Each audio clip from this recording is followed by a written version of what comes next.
الحمد لله العلي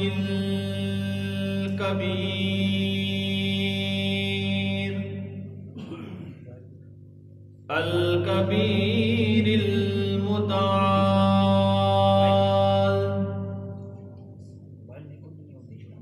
الحمد لله الذي لا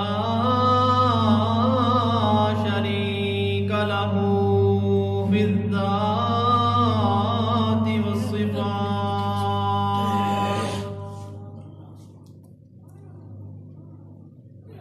والصلاة والسلام على من أرسل بالبراهين والبينات، سبحان الله، وعلى آله وأصحابه وأزواجه وأهل بيته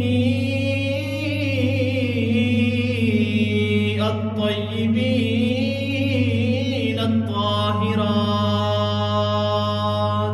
سبحان الله.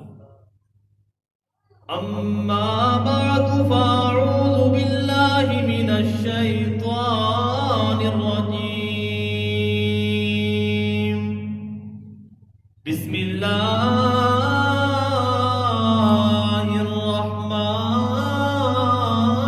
الرحيم.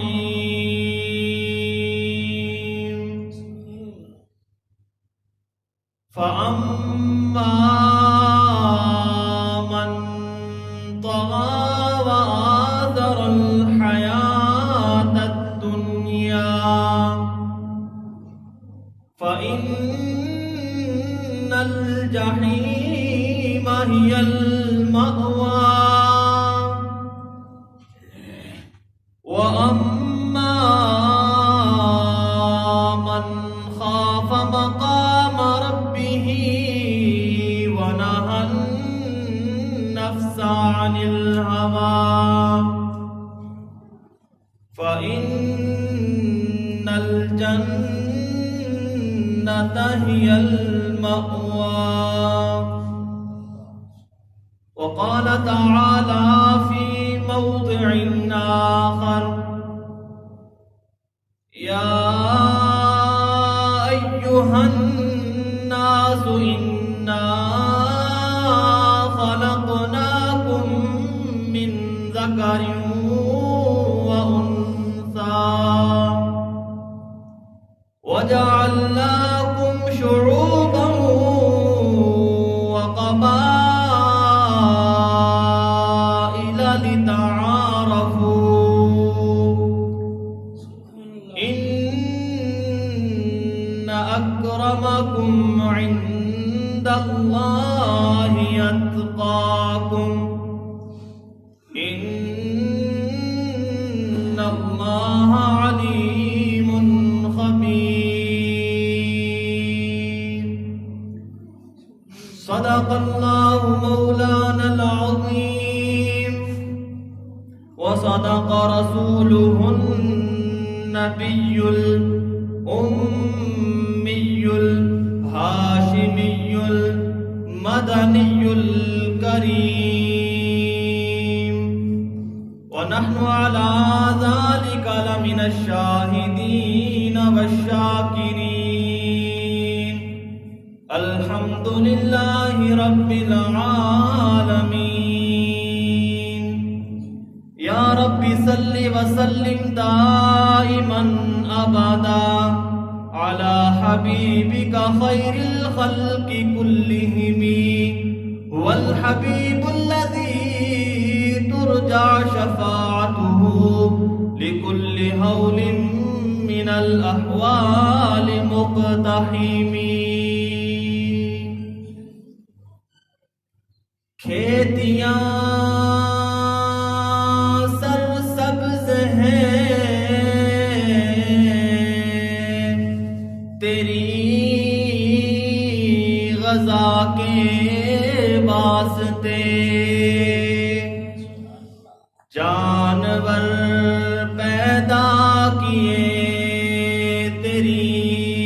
وفا کے واسطے چاند سورج اور ستارے ہیں ضیا کے واسطے سب جہاں تیرے لیے اور تو خدا کے واسطے سجدہ کرنا ہے تو یوں کر سر کو سجدے میں جھکا سر خدا کے واسطے دل مصطفیٰ کے واسطے میرے آقا کا مدینہ میرے آقا کا مدینہ بھی ہے کیا دار الشفا جس جگہ عیسیٰ بھی آئیں گے دعا کے واسطے اللہم صلی علی سیدنا و مولانا محمد وعلی آل سیدنا و مولانا محمد واصحاب سیدنا و مولانا محمد وبارک وسلم وصلی علیہ. بزرگان محترم، قابل سب تکریم و توقیر، متاع عزیز، میرے نوجوان ساتھیوں، اللہ رب العزت کا کروڑہ فضل شکر احسان ہے کہ اللہ رب العزت نے ہمیں انسان بنایا اور انسان بنانے کے بعد ہمیں دولت ایمان سے نوازا. میں نے آپ حضرات کے سامنے قرآن مجید فرقان حمید سے چند آیات مقدسات پڑھنے کی سعادت حاصل کی ہے.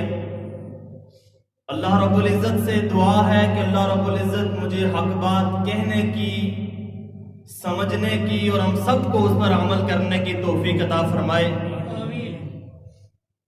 قرآن مجید میں اللہ رب العزت نے فرمایا یا ایھا الناس، اے لوگو، انا خلقناکم من ذکر و انثی، ہم نے تمہیں ایک مرد اور ایک عورت سے پیدا کیا. وجعلناکم شعوبا و قبائل، اور ہم نے تمہاری شاخیں بنائی، تمہارے قبیلے بنائے.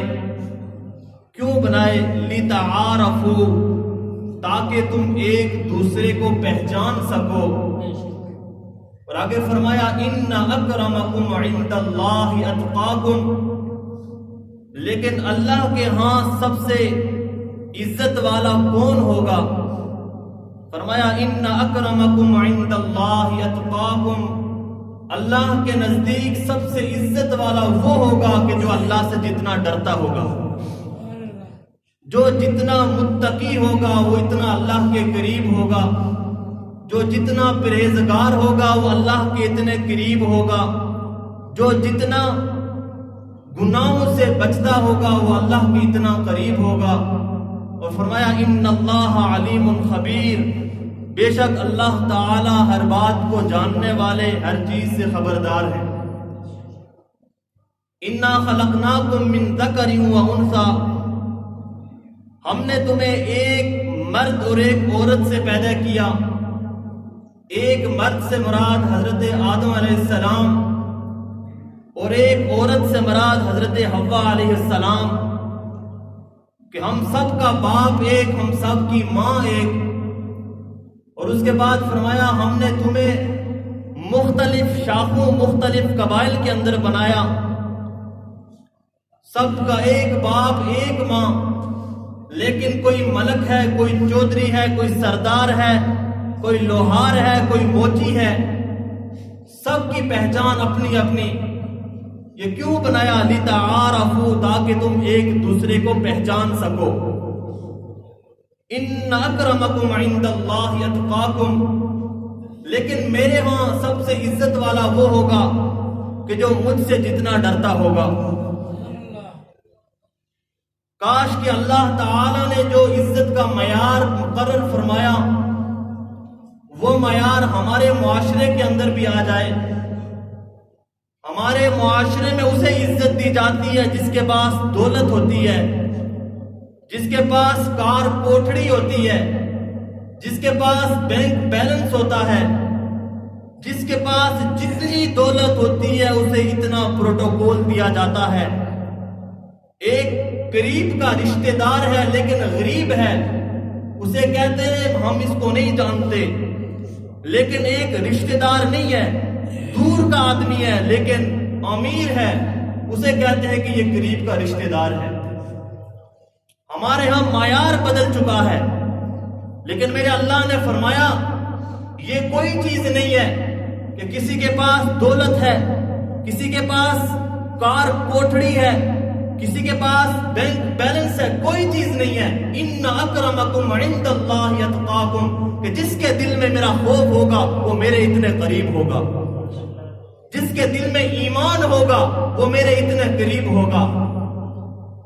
آج اگر کوئی یہ چاہتا ہے کہ اسے پتا چلے کہ آیا کہ میرے دل میں ایمان موجود ہے کہ نہیں، اس کے بارے میں بھی میرے اور آپ کے پیارے حبیب نے ہمیں بتایا کہ تم اس معیار پر آ کر اپنے آپ کو پرکھو کہ آیا کہ وہ معیار تم پر پورا اتر رہا ہے یا نہیں۔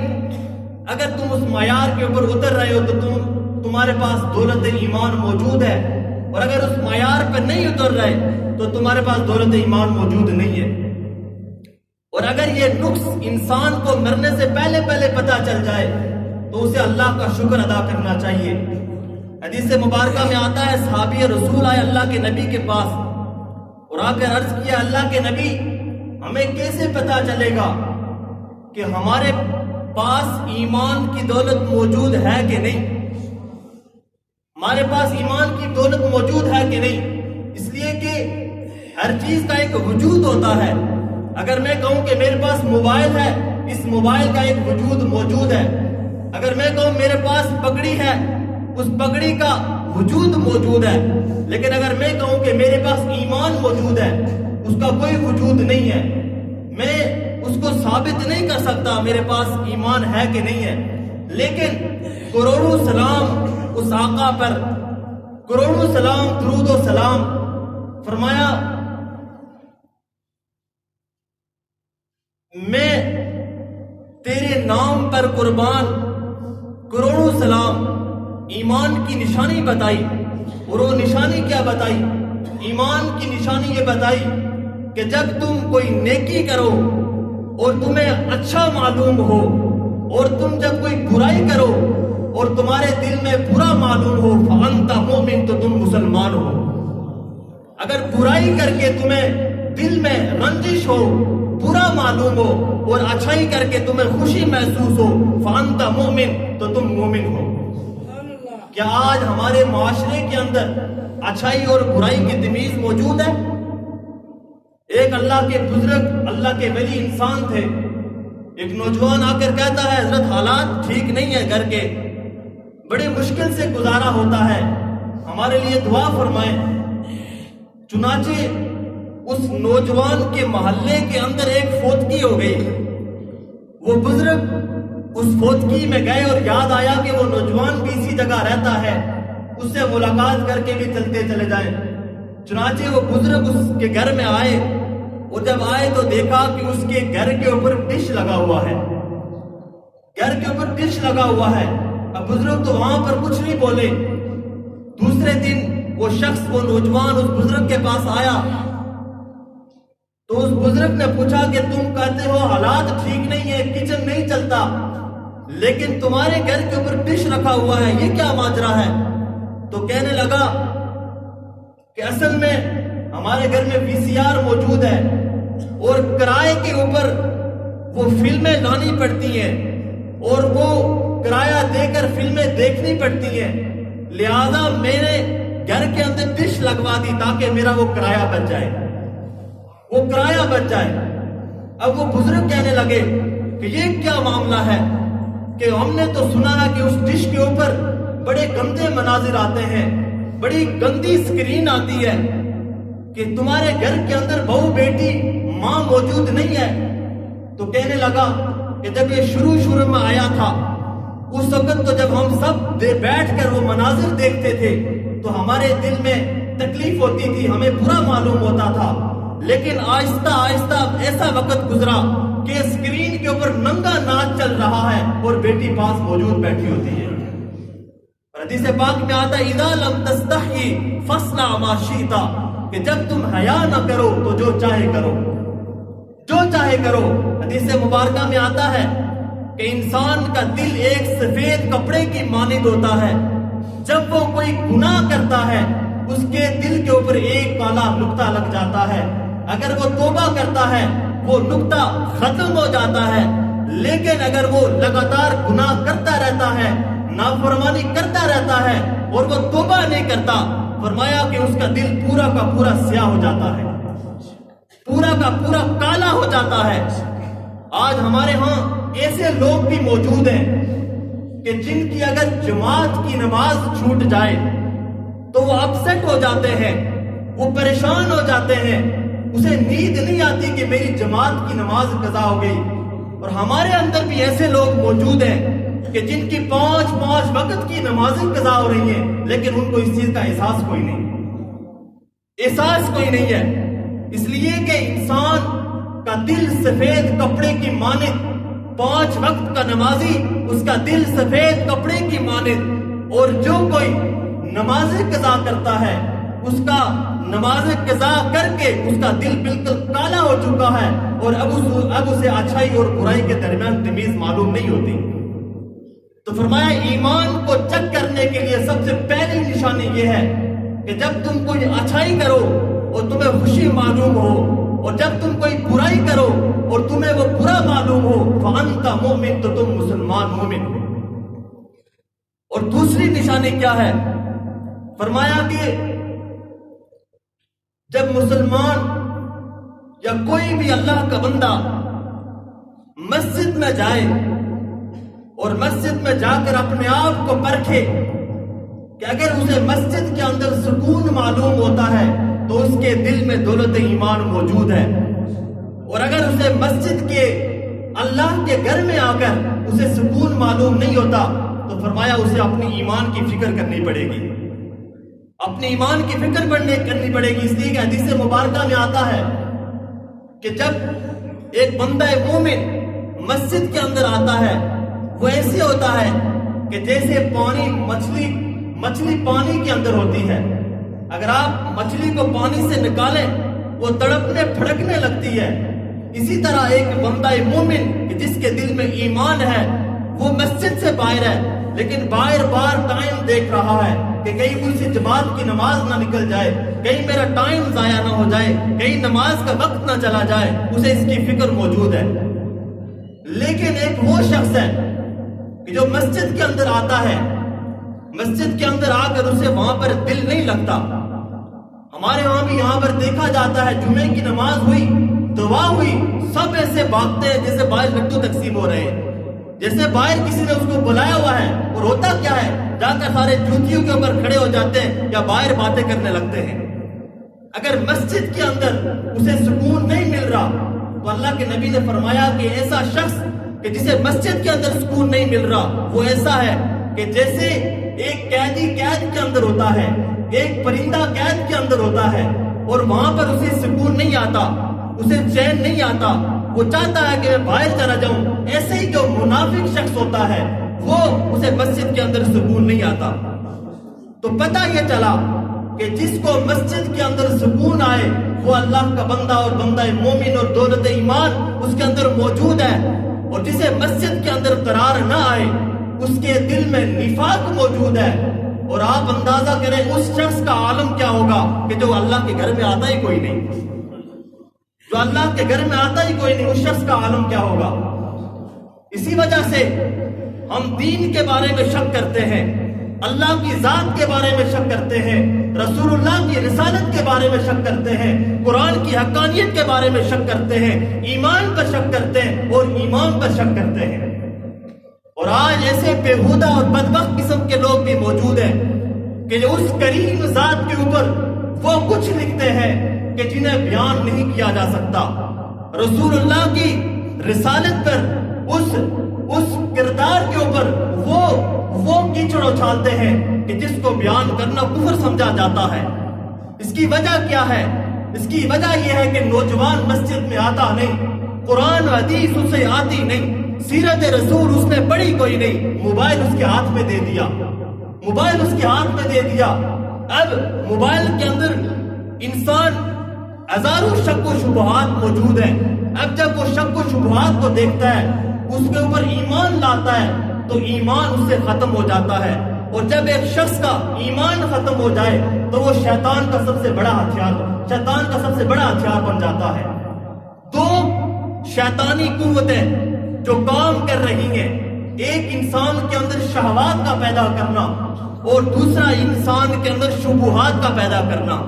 شہوات کسے کہتے ہیں؟ انسان کی خواہشات کو ابارنا، اور شبہات کسے کہتے ہیں؟ کہ دین کے اندر شک و شبہات کو پیدا کرنا، کہ زندگی کا یہ ایم بنا دیا، یہ مقصد بنا دیا کہ دین کے اندر شک و شبہات کو پیدا کرنا۔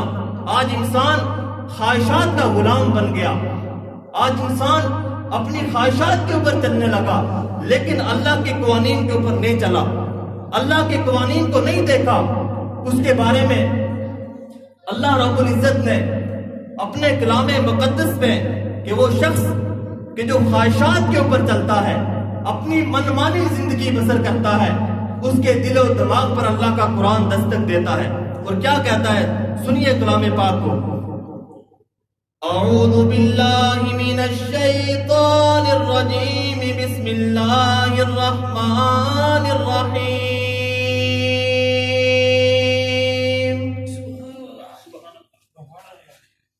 فَأَمَّا مَن طَغَىٰ وَآثَرَ الْحَيَاةَ الدُّنْيَا فَإِنَّ الْجَحِيمَ هِيَ الْمَأْوَىٰ وَأَمَّا مَنْ خَافَ مَقَامَ رَبِّهِ وَنَهَى النَّفْسَ عَنِ الْهَوَىٰ فَإِنَّ الْجَنَّةَ هِيَ الْمَأْوَىٰ۔ کائنات کا خالق رب، کائنات کا مالک رب، سب کو کھلانے والا رب، سب کو پلانے والا رب، سب کو غمی خوشی دینے والا رب، سب کی بگڑی بنانے والا رب، اپنے کلام پاک میں دو ٹوک الفاظ میں فرما دیا، فَأَمَّا مَن طَغَىٰ، وہ شخص کے جو میرا باغی بن گیا، میرے قوانین کو چھوڑ کر اپنی خواہشات کے پیچھے دوڑ پڑا، میرے قانون کو چھوڑ کر اپنی منمانی زندگی بسر کرنے لگا۔ فرمایا فَأَمَّا مَن طَغَىٰ، رب العالمین یہ کیسے پتا چلے گا کہ یہ تیرا باغی ہے یا تیرا فرما بردار ہے؟ اللہ فرمانے لگے میں اس کی نشانی بتا دیتا ہوں کہ میرا فرما بردار کون ہے، میرا باغی کون؟ فرمایا وَآثَرَ الْحَيَاةَ الدُّنْيَا، فرمایا میرا باغی وہ کہ جو دنیا کی زندگی کو آخرت کی زندگی کے اوپر ترجیح دیتا ہے، وہ دنیا کی زندگی کو ترجیح اول سمجھتا ہے، دین اس کی زندگی میں 20ویں ترجیح، ایمان اس کی زندگی میں 30ویں ترجیح، بس وہ اس دوڑ میں لگا ہوا ہے، دنیا کیسے ملے، دنیا کہاں سے ملے، دنیا کس سے ملے، بس اسی میں اس کے شب و روز گزرتے ہیں۔ فرمایا جب ایسی زندگی گزارتا ہے فرمایا فَإِنَّ الْجَحِيمَ هِيَ الْمَأْوَىٰ، تو ایسے شخص کا ٹھکانہ جہنم، کہ وہ شخص کہ جو میرا باغی بن گیا، میرا نافرمان بن گیا اور دنیا کی زندگی کو اس ہمیشہ ہمیشہ آنے والی آخرت کی زندگی کو ترجیح دیتا ہے، وہ شخص اس کا ٹھکانہ جہنم ہے۔ اور دوسرا جو خیر والے لوگ، جو ایمان والے لوگ، وہ کون سے؟ وَأَمَّا مَنْ خَافَ مَقَامَ رَبِّهِ وَنَهَى النَّفْسَ عَنِ الْهَوَىٰ، اور میرا وہ بندہ کہ جو مجھ سے ڈر کر زندگی گزارتا ہے، جو میرے سامنے کھڑے ہونے سے ڈرتا ہے، اپنی خواہشات کو پامال کر کے میرے قانون کے مطابق زندگی بسر کرتا ہے۔ وَأَمَّا مَنْ خَافَ مَقَامَ رَبِّهِ، اسے یہ ڈر لگا ہوا ہے کہ اللہ سے نظریں کیسے ملاؤں گا، اللہ کے سامنے حاضر کیسے ہوں گا۔ میرے اور آپ کے پاک پیغمبر نے فرمایا بنی اسرائیل میں ایک شخص تھا، اس نے اپنے بیٹوں کو بلایا، بیٹوں سے پوچھا میرے بیٹوں مجھے بتاؤ تم نے مجھے کیسا باپ پایا؟ بیٹے کہنے لگے آپ بڑے ہی شفیق باپ، آپ بڑے ہی مہربان باپ۔ باپ کہنے لگا میں تمہیں حکم دیتا ہوں جب میں مر جاؤں میری لاش کو جلا دینا، لاش کو جلا دینا، اور اس کی راکھ جو جمع ہو اس راکھ کو سمندر کے حوالے کر دینا۔ بیٹے کہنے لگے ہم یہ کیسے کریں گے؟ لیکن باپ نے کہا میرا حکم ہے کرنا پڑے گا۔ چنانچہ جب باپ کا انتقال ہوا ان بیٹوں نے اپنے باپ کی لاش کو جلایا، اس کی راکھ کو جمع کیا، سمندر کے پاس گئے۔ جب سمندر موجزن تھا، جب اس کے اندر تیز و تند ہوائیں تھی، بیٹوں نے باپ کی راکھ کو سمندر کے حوالے کر دیا۔ اوپر سے قدرت کا قلم چلا، قدرت نے سمندر کا حکم دیا میرے بندے کے ذرات کو ضائع نہیں ہونے دینا، میرے بندے کے ذرات کو جمع کرنا۔ سارے کے سارے ذرات جمع ہو کر رب العالمین کے سامنے پیش ہوتے ہیں۔ رب العالمین جو بیدوں کا راز جاننے والا ہے، علیم بذات الصدور ہے، علیم خبیر ہے، سب کچھ جاننے والا، سب کچھ دیکھنے والا، اپنے بندے سے پوچھتا ہے او میرے بندے یہ تم نے کیا کیا؟ تو وہ باپ کہنے لگا اے اللہ میں نے اپنی زندگی میں دیکھا میرے پاس کوئی ایسا عمل موجود نہیں تھا، میرے پاس کوئی ایسی نیکی موجود نہیں تھی، مجھے یہ ڈر لگا کہ میں تیرے سامنے کیسے حاضر ہوں گا، تجھ سے نظریں کیسے ملاؤں گا، تیرے سامنے اپنے آپ کو کیسے پیش کروں گا۔ اے اللہ میں نے تیرے خوف کی وجہ سے، تیرے ڈر کی وجہ سے یہ کیا۔ اللہ فرماتے مجھے سب پتا ہے، تیری اس ادا کی وجہ سے، تیرے اس خوف کی وجہ سے میں نے سارے کے سارے گناہوں کو معاف کر دیا، میں نے سارے کے سارے گناہوں کو معاف کر دیا۔ آج ہم نے اپنی چھوٹی چھوٹی خواہشات کی وجہ سے اس اللہ کو چھوڑ دیا۔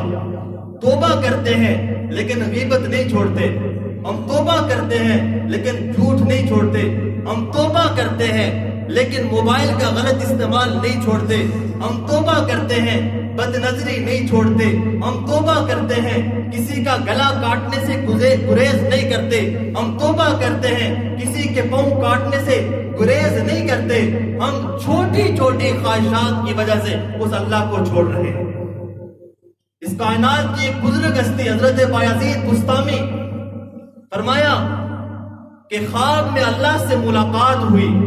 اللہ اکبر، یہ وہ لوگ تھے کہ جن کے خواب میں یا تو رب العالمین سے ملاقات ہوتی تھی یا رحمت للعالمین سے ملاقات ہوتی تھی، اس لیے کہ ان کے دل میں اللہ اور اس کا رسول بستا تھا، اور جس کے دل میں گلوکار بستا ہے، جس کے دل میں فنکار بستا ہے، جس کے دل میں اداکار بستا ہے، جس کے دل میں کرکٹر بستا ہے، اس کی بھی ملاقات خواب میں اسی سے ہوتی ہے۔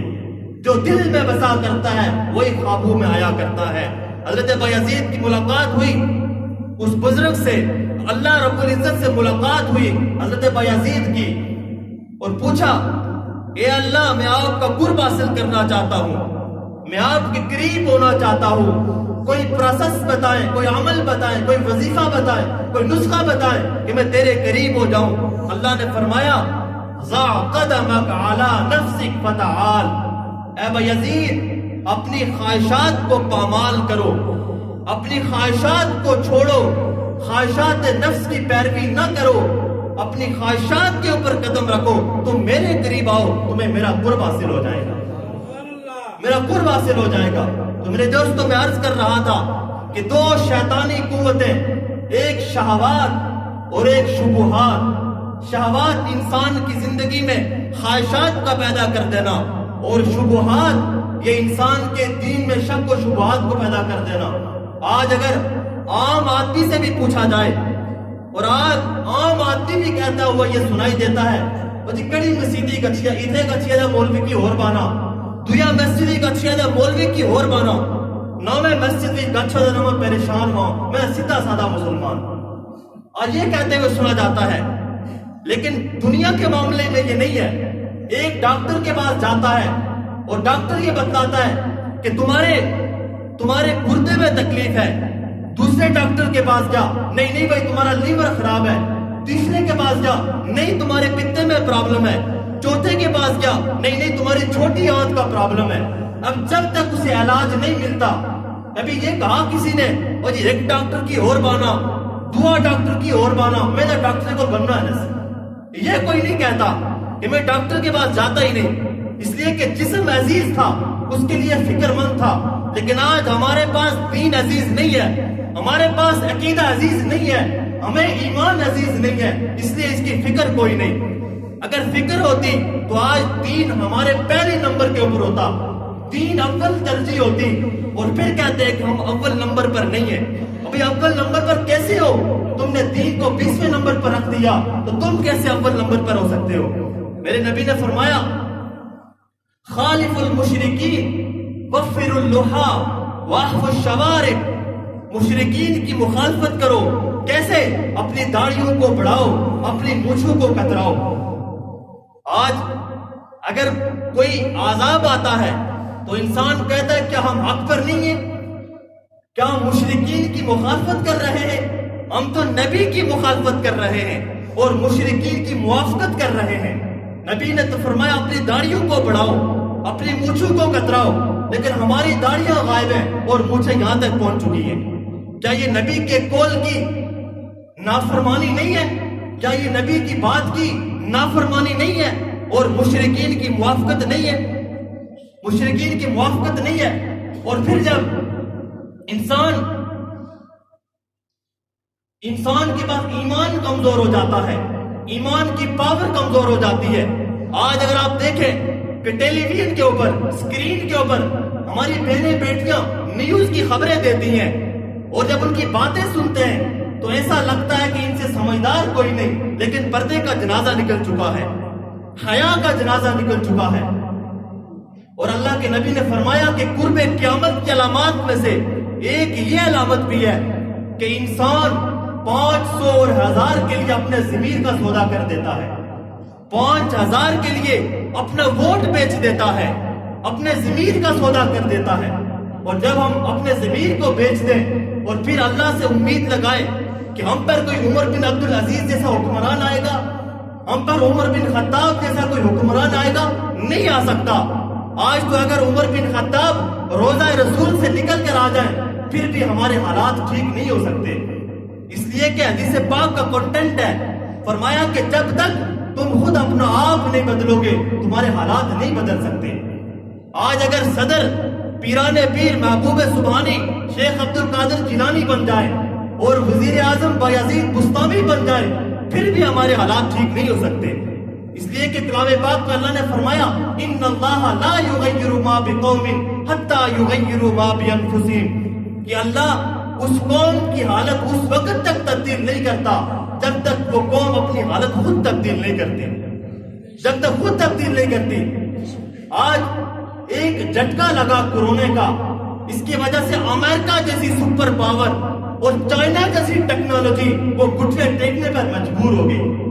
یہ تو ایک دنیا کا معمولی سا جھٹکا، اور آخرت کا جو جھٹکا ہوگا اور قیامت کا جہنم کا جو عذاب ہوگا وہ کیسے برداشت کریں گے؟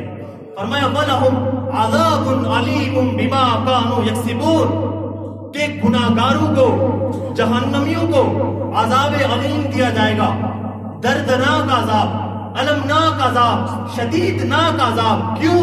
بِمَا كَانُوا يَكْسِبُونَ کہ وہ جو بدعمالیاں کیا کرتے تھے، جو میری نافرمانیاں کیا کرتے تھے، اس کی وجہ سے انہیں دردناک عذاب دیا جائے گا۔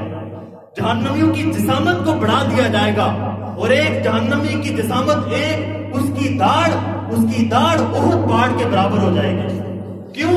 تاکہ اسے عذاب دیا جائے۔ اور انسان کی جب یہ کھال جل جائے گی تو اللہ اس کھال کی جگہ دوسری کھال لے کر آئیں گے۔ بدلناہم جلودا غیرہا لیذوقوا العذاب۔ یہ میں قرآن سنا رہا ہوں، میں نبی کی حدیث سنا رہا ہوں۔ یہ کوئی ناول نہیں ہے، یہ کوئی ڈائجسٹ نہیں ہے، یہ کوئی گویے کا کلام نہیں ہے، یہ کسی گلوکار کا کلام نہیں ہے، یہ اللہ کا کلام ہے۔ بدلناہم جلودا غیرہا لیذوقوا العذاب کہ ہم اس کھال کی جگہ دوسری کھال لے آئیں گے۔ کیوں؟ لیذوقوا العذاب تاکہ یہ عذاب کو چکھ سکے۔ اس لیے کہ اس نے دنیا میں اپنی منمانی کی زندگی بسر کی، اپنی خواہشات کی زندگی بسر کی، اس کی وجہ سے اسے عذاب دیا جائے گا، اسے عذاب دیا جائے گا۔ آج ہماری حالت تو وہ ہو چکی ہے کہ لاتوں کے بھوت وہ باتوں سے نہیں مانتے۔ آج پوری قوم کا مزاج ڈنڈے والا بن چکا ہے کہ آج کورونا آیا، ہم نے پوری گاڑیوں کے اندر ماسک لگائے ہوئے ہیں، لیکن وہ انڈین گانے چل رہے ہیں۔ آج بچیوں نے ماسک تو لگائے ہوئے ہیں لیکن پردے کا اہتمام کوئی نہیں، اس لیے کہ قوم کا مزاج وہ ڈنڈے والا ہو چکا ہے، ڈنڈے والا ہو چکا ہے۔ بغداد کے اندر جب لوگ حد سے بڑھ گئے اور ہلاکو خان آیا، چنگیز کا پوتا، اللہ کا کوڑا ہلاکو خان آیا اور آ کر دیکھا کہ علماء بحث و مباحثے کے اندر ہے اور دین کے فروعی مسائل میں اختلاف کر رہے ہیں کہ ہاتھ یہاں پر باندھنا ہے، ناف کے نیچے باندھنا ہے، رفع یدین کرنا ہے، درود و سلام پڑھنا ہے۔ ان چھوٹے چھوٹے مسائل کے اندر وہ آپس میں بحث و مباحثے اور مناظرے کر رہے تھے۔ اب ہلاکو خان نے تاریخ بغداد کو اٹھائے اور دیکھے کہ 100 بڑے چوٹی کے علماء کو بلایا دعوت کے اوپر، اور دعوت کے اوپر بلا کر 100 علماء کے گلے کاٹ دیے، اس لیے کہ امت کے اندر تفرقہ پھیلا رہے تھے، امت کے اندر اختلاف پھیلا رہے تھے۔ اور اللہ نے فرمایا وَلَا تَكُونُوا كَالَّذِينَ تَفَرَّقُوا کہ ان لوگوں کی طرح نہ ہو جاؤ کہ جو لوگوں میں اختلاف پھیلاتے ہیں۔ یہ ایک قرآن ہے کہ جس نے ہمیں ایک کر رکھا ہے، وَاعْتَصِمُوا بِحَبْلِ اللَّهِ جَمِيعًا وَلَا تَفَرَّقُوا کہ اللہ کی رسی کو مضبوطی سے پکڑے رکھو اور فرقیاں نہ بناؤ، فرقے نہ بناؤ، اور ان لوگوں کی طرح نہ ہو جاؤ کہ جنہوں نے آپس میں تفرقہ بازی کی۔ آج 10-15 گھر ہیں لیکن آپس میں متحد کوئی نہیں ہے۔ آج ہم مسلکن بھی متحد نہیں ہیں، آج ہم سیاسی طور پر بھی متحد نہیں ہیں، آج ہر اعتبار سے ہم آپس میں بکھرے ہوئے ہیں اور متحد موجود نہیں ہے، متحد نہیں ہے، اور ہم اپنی حالت کو تبدیل نہیں کر رہے۔ جنگ قادسیہ کے بعد جب ایران فتح ہوا، حضرت عمر کا دور تھا، تو حضرت عمر رونے لگے، تو حضرت علی المرتضیٰ نے پوچھا کہ آپ کیوں رو رہے ہیں، آپ کیوں رو رہے ہیں؟ تو حضرت عمر نے فرمایا کہ جب جنگ قادسیہ ہوئی اور کسریٰ کا سارا جو ساز و سامان تھا وہ سارا حضرت عمر کے پاس آیا مال غنیمت میں، تو مجاہدین نے جو لسٹیں دی مجھے، اس سامان کی جو لسٹیں تھی اس پہ ایک رتی برابر بھی کمی موجود نہیں تھی۔ اس وقت کوئی بجلی کا سسٹم نہیں تھا، یا کوئی کارگو کا سسٹم نہیں تھا، یا کوئی ٹی سی ایس کا سسٹم نہیں تھا، وہ تو مہینوں پیدل چلتے تھے گھوڑوں کے اوپر اور اس کے بعد وہ پہنچا کرتے تھے۔ تو حضرت عمر رونے لگے اور کہنے لگے کہ ایک سوئی کے برابر بھی اس مال غنیمت میں سے کمی نہیں ہوئی ہے۔ یہ تھے مسلمان۔ تو حضرت علی نے فرمایا حضرت علی یہ مجاہدین کا کمال نہیں ہے، یہ کمال آپ کا ہے، یہ کمال آپ کا ہے، اس لیے کہ ان لوگوں کے اوپر آپ حکمران ہو، اور جو چشمے کا پانی ہوتا ہے وہ اوپر سے نیچے کی طرف بہتا ہے۔ اعمالکم عمالکم، جیسے تمہارے اعمال ویسے تم پر حکمران۔ اور ہماری حالت ایمانی کیا کہ ہماری جو بیرونی کنٹریز تھی جنہوں نے ہمیں فری ماسک دیے، وہ ماسک بھی ہم نے 200 اور 300 روپے کے بیچے۔ فری ماسک دیے، سینیٹائزر دیے، وہ بھی ہم نے 400 اور 500 روپے دیے۔ یہ ہماری ایمانی حالت۔ اس لیے انسان اگر اپنے حالات کو بدلنا چاہتا ہے تو سب سے پہلے اپنے آپ کو بدلے۔